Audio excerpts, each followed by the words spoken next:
What's going on, everyone? This is your boy John Inerva. For today's video, we'll talk about the 20 principles of breeding better dogs provided by the legendary Bull Terrier breeder Raymond Oppenheimer.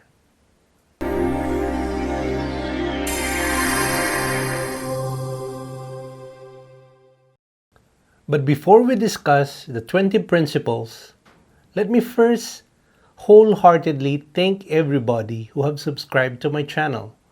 You have consistently and continuously supported my channel. And the good news is we've finally reached 1,000 subscribers. We're actually nearing 1,200 subscribers. I am very much thankful. Maraming salamat po sa inyong mga suporta. Thank you to everybody who have supported this channel, and I hope you continue supporting it, and we'll discuss more about our dogs, and let's continue being bully about learning, alright?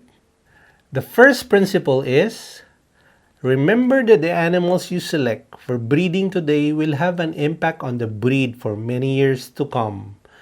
Keep that thought firmly in mind when you choose breeding stock. Of course, this is very important, and I 100% agree. Every breeding that we do impacts the breed, all right? Impacts the community. Why? Because whether it's quality or whether it's low quality, especially the low quality, if you keep producing low quality puppies, low quality dogs, those dogs will eventually be bred to another dog. All right? And those faults will actually multiply. And it will perpetuate throughout eternity probably. All right? So be responsible and only breed for a purpose. Understand your breed. What is a quality dog for your breed? Understand its conformation, its standards. All right? Know what truly is the quality for the breed of your choice, so that you will responsibly and properly be able to choose breeding stocks, so as to avoid proliferation of low quality and faulty puppies or dogs. The second principle is, you can choose only 2 individuals per generation. Choose only the best, because you will have to wait for another generation to improve what you start with. Breed only if you expect the progeny to be better than both parents. Here, Raymond is trying to tell us to be very picky and selective. He is trying to tell us that choose only the best among your litter, which you will consider for future breeding. Alright? Because if you choose wrongly, it will take generations for you to improve that, or for you to correct that.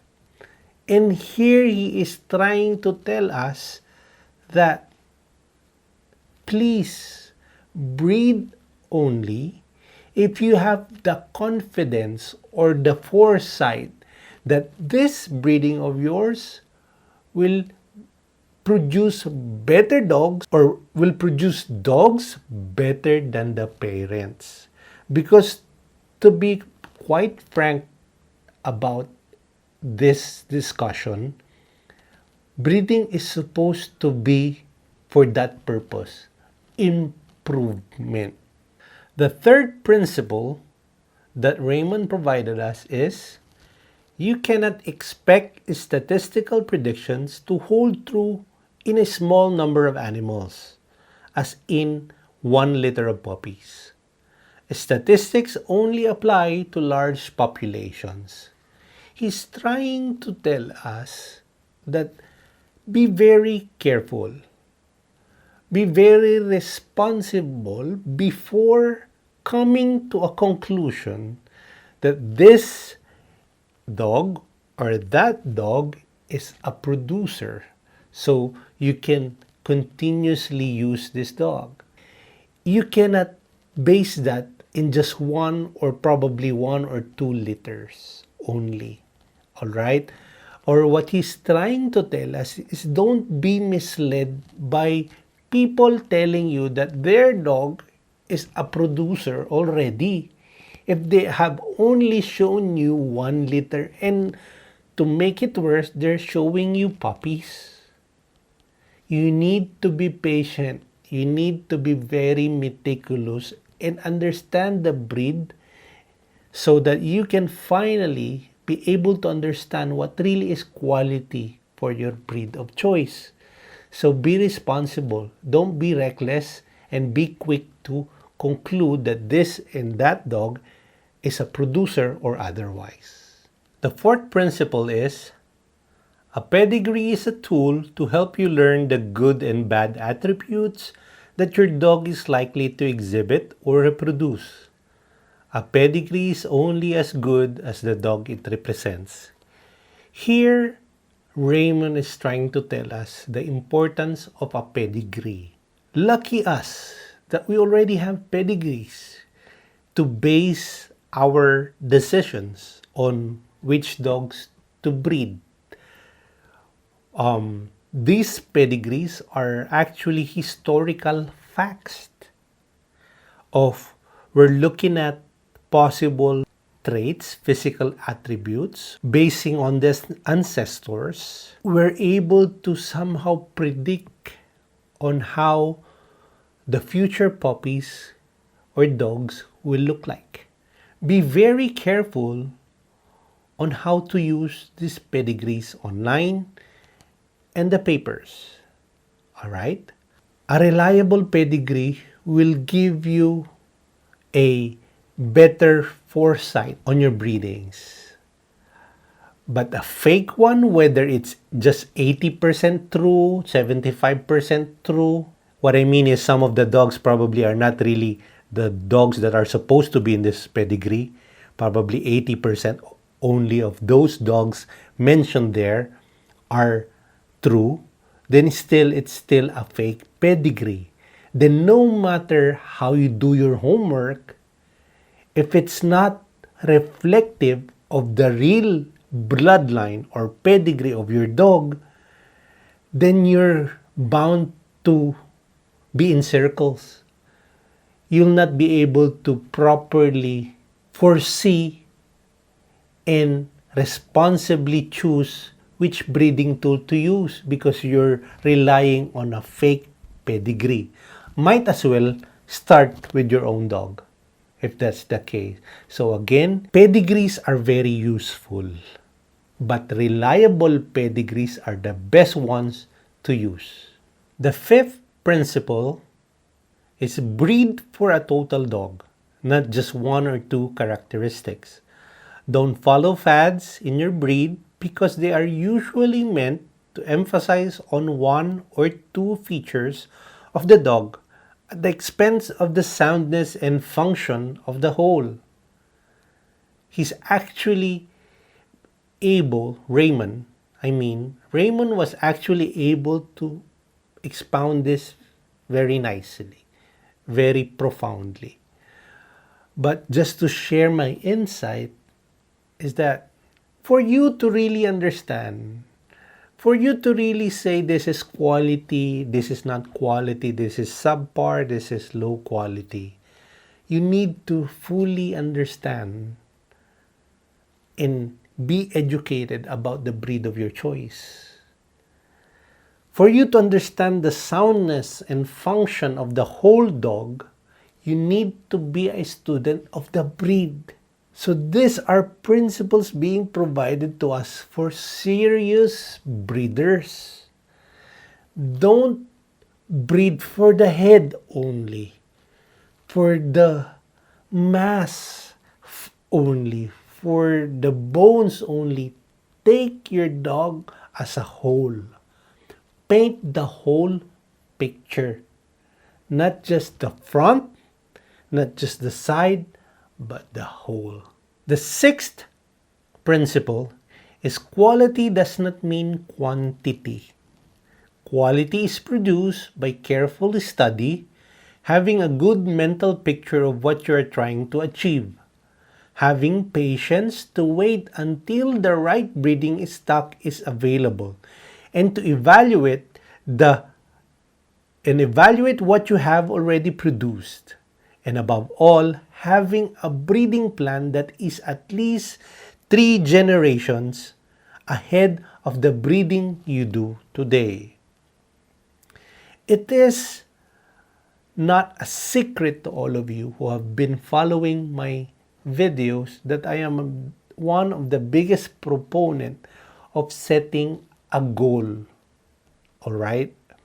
And for you to reach and for you to achieve that goal, like Raymond said, you need to have a breeding plan. And for you to have a breeding plan in the first place, you need to really understand what is quality. What is quality for your breed of choice? He's practically telling us not to breed if you don't have quality dogs at all.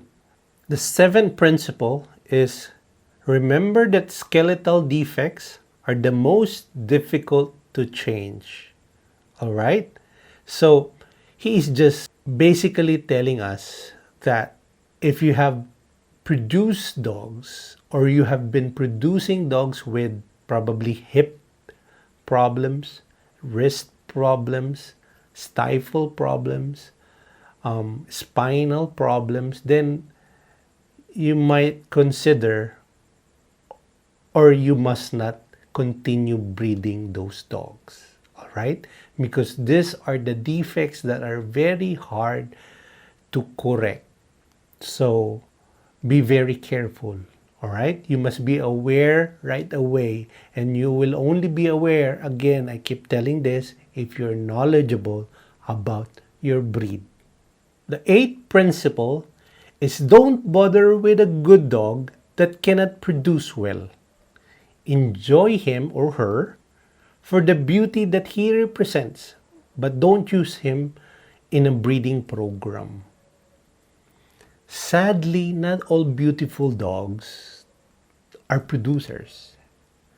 Not all beautiful dogs can give us great-looking puppies. Unfortunately, again, we will need to have at least several breedings before we come to that conclusion. But once you're convinced that your beautiful dog is not a producer, then accept it. Enjoy him or her as it is, as your pet, and don't use him for breeding purposes. Unfortunately, again, many will persist. Many will force you to use your dogs because this dog is beautiful. But then again, not all beautiful dogs will possess that ability to reproduce or replicate or duplicate itself. The ninth principle is use outcrosses very sparingly. For each desirable characteristic you acquire, you will get many bad traits that you will have to eliminate in succeeding generations. What he's trying to tell us is, yes, use outcrosses, but not more often than line breeding and inbreeding. Especially if we apply this in our breed, that right now at this stage we're already seeing some consistent looks produced by our American bullies, but still not 100% stable when it comes to its looks. All right, that's why we still have actually 4 classes of American bullies. Now, what he's trying to tell us is use outcross breeding only if needed. You will know when it's needed when the blood you're playing with has become too tight.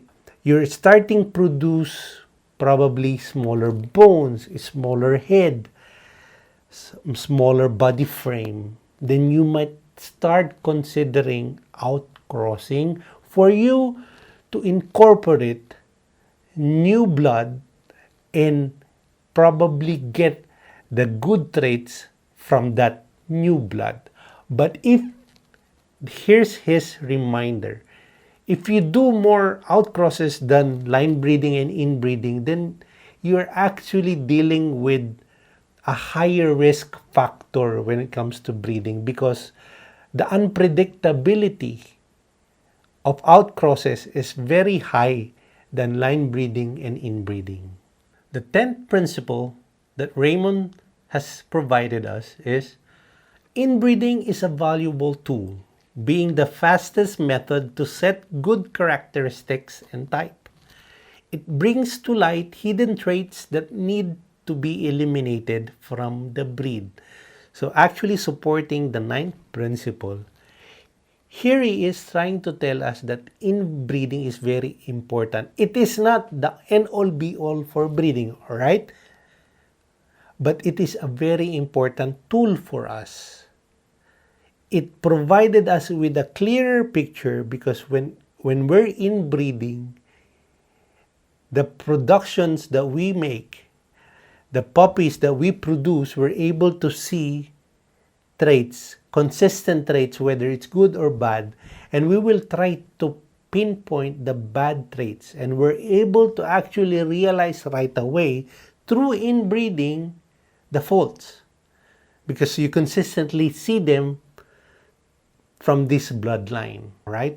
And when it comes to the good traits, the best thing about it is you're able to lock in, because the blood is tight for this breeding program, and you're able to lock in for the good traits. But be very wary of the faults that you are already producing from this inbreeding program. So again, it pays to do your homework and be educated about the breed of your choice.